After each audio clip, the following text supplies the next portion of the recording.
In 2013, GWOPA and the OPEC Fund for Development, OFID, supported a series of water operators partnerships that aimed to help African utilities improve their performance.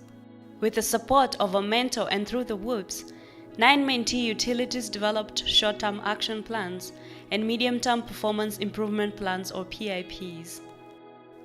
On average, the WOPs lasted around 1 year and had budgets of around $60,000. Although each WOP was tailored to the needs of the mentee, all of them included an initial diagnosis mission, a good practice exposure visit, and training and monitoring missions. To further support this process, GWOPA developed a PIP manual to help the utilities identify priorities and work through the partnership.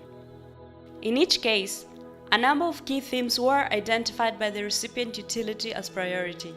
This included non-revenue water, human resource policy, GIS, extension of services, customer relations, billing, among many others. One of these WOPs was the partnership between eThekwini Water Services in South Africa and Lilongwe Water Board in Malawi. The WOP lasted 7 months and had a total budget of $54,000. The overall objectives of the WOP were to develop and implement short-term thematic action plans and create a medium-term performance improvement plan. My name is Teddy Gounton. I'm a project executive with the Thekwini Water and Sanitation in Durban. We've been involved in the WOPs for quite a number of years, working with the partners in the south to a large extent. I'm Speedy Mudlia. I work for eThekwini Water and Sanitation. eThekwini Water and Sanitation services water and sanitation to the city of Durban. I'm the Senior Manager Planning, who's responsible for all the planning, the future resources for the city. We service 3.5 million people.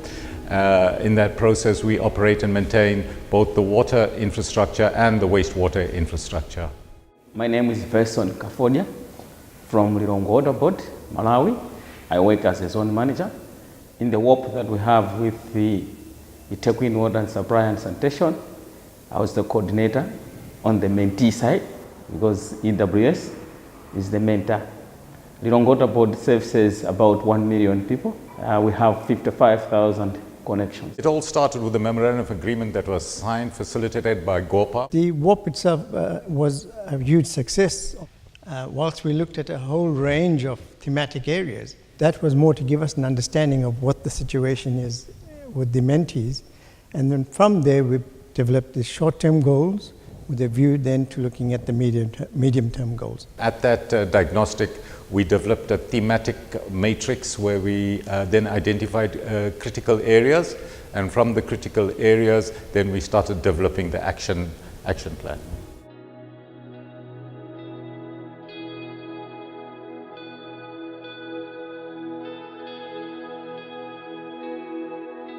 And a 10-point plan assisted by EWS in terms of reducing non-revenue water was also developed, and the 40 kilometers of pipelines were lowered within 3 months. They taught us also how to reduce and come up with the pressure zones, that's PRV, that's pressure reducing valve zones. We've developed some and installed at least 5 PRVs within the distribution network to try to reduce non-revenue water. Almost 95% of the short-term action plan has been completed. From the medium-term performance improvement plans that have already developed, the Lilongwe Water Board has set some priorities on them.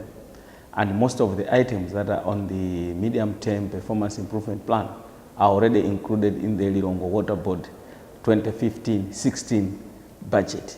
So some of them will be funded within the budget. But there are other items still which we may need assistance. But we'll look at that and try to source some funds with assistance from EWS. So the potential for using the document to approach donors and to look at where the potential for key investments is there. It gives them some structure and some meaning. It's not just asking money, we need to reduce non-revenue water, which is very arbitrary. So with looking at your medium-term plans and going into the detail as to how you're going to reduce it and what would the money be used, I think makes a lot of sense for the investor or the donor. In our case, with the EWS, we share a lot of issues. We've got we are within the same region. We have the same challenges. We're talking about revenue, vandalism, the response to customer needs.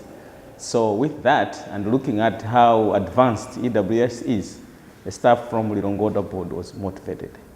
And again, looking at this is a non-profit cooperation with EWS, and looking at how our colleagues from EWS are willing to assist us on our challenges, that already motivates our staff and even our management. A lot of people ask us this question as to what's in it for you guys? Why would you do that? And the city of Durban itself is, if right up from the mayor through to city management, they look at Durban as a learning city.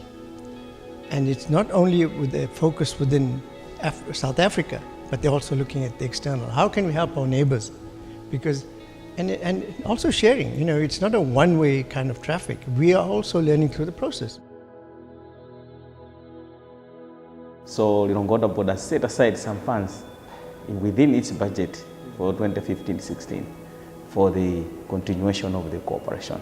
And as we are talking now, EWS and the Lirongoda board are working on a memorandum of understanding to continue with the cooperation.